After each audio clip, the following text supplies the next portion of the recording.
Irish music is well known throughout the world. From Sydney to Buenos Aires, from London to New York, you can hear an Irish song, dance to a reel, and take a drop of Irish whiskey. It is a sad thing, though, to see an Irishman far from home who is too fond of his glass.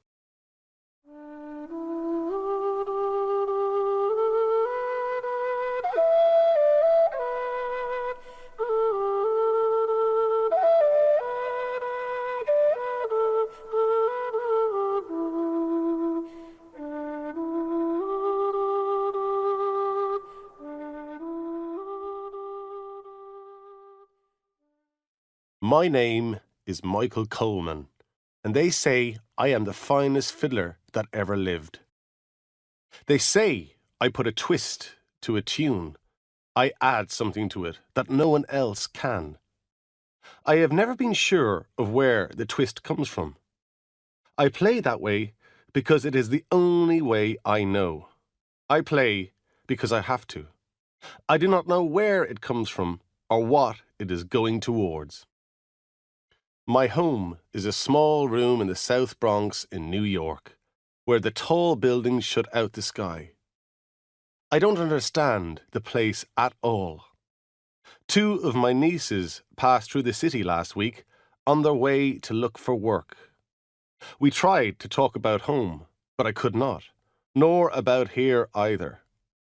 I picked up the fiddle and played a couple of tunes. And then there was no distance between me and them or the Bronx or Killaville in Ireland where I was born. That's what I have been able to do all my life. I could talk to you forever and still say less than you'd hear from the first few seconds of a tune called Lord MacDonald. It was a calm, bright summer evening. I got the fiddle back once again. I'd had to pawn it because I needed the money. Times were hard, as they have been for years. I remember the days when we musicians were paid a working man's weekly wage for half a morning in the recording studio. An Irish cop had hired me to play the fiddle at his daughter's birthday party. He had done well for himself since coming to the USA. Not only did he have money, he was also said to be honest. I spent the week before the party drinking to his honesty. A lot of money had been mentioned. It was a short walk to his house in good weather.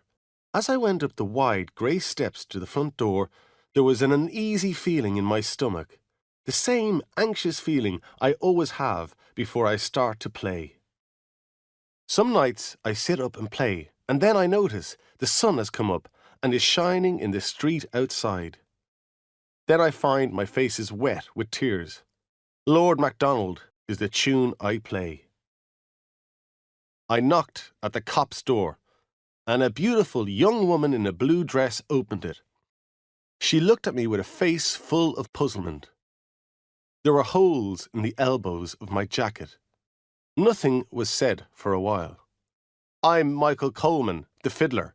I'm here to play at the birthday party." The girl still said nothing, only looked me up and down for a few more moments. Then she turned and ran back inside. I still remember the face of that cop. It was the face of a man who'd take terrible offence if you weren't enjoying yourself enough at his father's funeral party.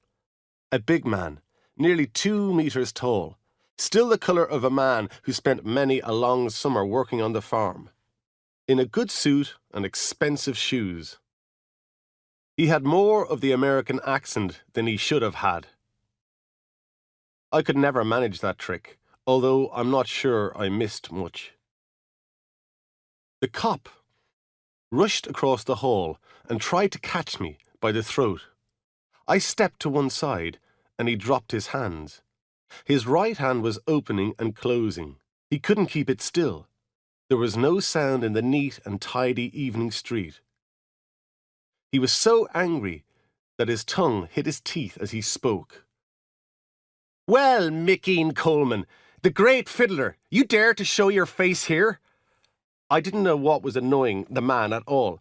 My daughter's birthday was this day last week. I had 150 people waiting for you. Damn it. Where were you? It's bad when you start making that sort of mistake. I really needed the money he'd have paid me. Well, Coleman, where were ye? I made a mistake. I thought it was today I was supposed to be here. He banged his hand on the wall by the door. The man was nearly dancing with temper. There were a pair of young women standing in the hall behind him now. They were laughing at his shouting, and that was making him even angrier. I'll tell you why you weren't here, Mickeen. It's because you were falling drunk around the South Bronx somewhere. I got plenty of warnings about you, but I didn't take them. Fool that I am. You yourself and your friends are a poor advertisement for us Irish, drinking and fighting and bringing our name down in front of the Americans. You think you're something, but you're nothing. I never aimed to be an advertisement for anyone, only myself. You may all be famous, but did any of you ever do anything to give us a good name? Did you? Did ye? On about the second, did ye, he hit me in the chest with his right hand and sent me rolling down the steps. I was on my feet before I reached the bottom one. I was always able to land on my feet. I didn't say anything to the cop. I never even said goodbye. It was a grand evening. There wasn't enough wind to move grass. I just walked off with the fiddle under my arm, safe. It cost people a lot more than their fare for the ship when they came over here. Some of them lost all sense of who they were. The cop wasn't the worst of them. A lot of them wouldn't let you near enough their house to be able to throw you off their steps. They'd be ashamed in case someone caught them listening to old Irish tunes like the Sligo Maid or the Kerryman's Daughter. The same people even tried to destroy their accent, cutting bits off it like a man trying to give a block of wood a new shape. At one time, there was always a place for us, a place for those who made others dance. Maybe people don't want to be reminded about what they came from. Because they're frightened, they haven't moved as far away from it as they think they have. The fiddle was pawned again, and I was in a bar, a quiet bar, drinking whiskey. I learned to drink at those dances where you'd accidentally break a string on your fiddle if they weren't refilling your glass quickly enough. I used to take my whiskey with friends and laughter then. Now, I like to drink alone. The drink only makes me feel okay these days. Still, in bad times, okay is good. The twist, that's what they say I have. What I put into a tune that the others can't. You can't try to put the twist into your playing. It has to be part of it. Some days I think I know what the twist is, but I can never catch it because it is inside me. It is what I am. The drinking, the way I could never stay in one place, the blackness I see in front of me some days, the dreams I have in the night, all there in my fiddle. Whatever it was that was wrong with me leaked out through my fingers, and they heard it as the twist. And sometimes I think I have nothing to do with it at all. When the first records were sold, 78s they were called, I saw men and women dancing and laughing and crying at the same time, at my playing. I'm a farmer's son from Killaville. How could it be me that did that? Maybe the fiddle wasn't the instrument at all. I heard there are men at home who wouldn't eat for a couple of days so they could buy those records. Men who knew me did that. We had come to America to record this Irish music to be sent back to Ireland for people there to buy, and yet we'll never see Ireland again. Things are wrong in this world, so they are. I was never too eager for work. That was well known around the place at home. All I wanted to do was walk the countryside and play music. Some men will kill for land, others will die for a woman. I lived for the music of the dance, fast and slow, sad and sweet. Everything else on the face of this earth was forgotten when I picked up a fiddle. The coldness of the city meant nothing to me when I was playing well. If I could hear the twist, it meant the life I was living was all right for me. I'd only just got back to Killaville from London when I came to the USA. Big cars and bright lights, a law against drinking, theatres full of girls singing and dancing, and dollars. You couldn't feel right in it unless you were born in it, and even then you might not. You'll always look back at the place you came from and think it was better. At home, we started with an innocent life, walking home from village dances across pale, wet fields, looking at birds on the moonlit lake, playing a tune across the water in the early morning with no other sound in the clear, cold air. But it was a false life. False because it wasn't right to let people live a life like that if they weren't going to be allowed to stay in it, if they were already marked to go someplace else.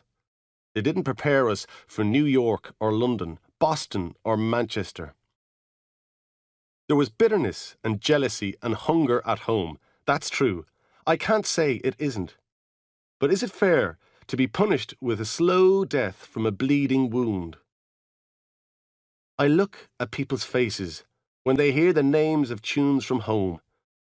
The boys of Ballisadaire and the plains of Boyle, and I know they are dying inside. The night the cop threw me down the steps, I called at Seamus Anderson's house. I was full of whiskey, but I knew he had a fiddle in the house. I wanted to sit up and play music all night. I needed to feel that moment in the back of my head when I would know I'd got there. And then it would disappear before I could catch it, and I would have to try and create it again. Seamus owned a bar. Like the cop, he lived in a good house in a good area. I managed to open the garden gate, although I couldn't see straight. But I could hear a tune in my head that would cure me if I was only allowed to play it. I never played a tune badly in my life. The drink would change everything around in my head, but I would still play the same as ever. The twist would always be there. I knocked on Seamus Anderson's door. There was light inside, but there was no answer. There were plenty of voices. A light came on in the hall, so I tried to concentrate and look sober. Seamus was a church-going man who was strongly opposed to drink, although that didn't stop him selling it. I held my breath and tried to force my eyes to look in the one place at the one time. All it did was make my head go round. I fell against the door. A woman's voice shouted, "Who's that at this hour of the night?" "Michael Coleman. Tell Seamus Michael Coleman is here to play a tune, to play Lord MacDonald. Michael Coleman has landed from Killaville." "Wait there," she said, and walked away back into the house. I knew that if I didn't get into the light, something awful was going to happen. There was a lot of noise inside. It seemed a long while before she came back. "Seamus Anderson isn't home tonight. He's out of town." He had been out of town the last 5 times I'd been to the house. Still, he was a busy man, a businessman. I still felt bad, so I leaned against the door and hoped the black waves in front of my eyes would disappear. I could hear a man's voice inside the house. "Is Coleman gone? That man is nothing but trouble when he has drink in him." The voice could have been Seamus Anderson's, but I was not certain. I banged on the door and shouted for them to let me in. There was another voice, a harder one, with an unpleasant laugh. "Get out of here! Go on, get out of here!" And then to someone else, "You only have to lift him and he'll fall." In a narrow back street, me lying on a pile of rubbish, and a good number of rats. You'll always know rats because they sit up and look you straight in the eye to let you know that's how carefully they're watching you. I thought these were real rats, not the rats I see when I've had a couple of drinks. Lord MacDonald was playing in my head. There was a cop walking towards me. I realised my nose had been bleeding for a while, and the front of my jacket was covered in blood. The cop was cautiously tapping his stick against the inside of his left hand as he walked slowly towards me. I stood up and stepped out from the wall, into the light. "Officer, I was only taking a rest." They take drunks down to the police station and beat them unconscious, with sticks. Sometimes they kill them for the fun of it. "Christ, it's Michael Coleman. Michael Coleman, the great fiddle player. We've got a whole pile of your 78s at home. What are you doing here?"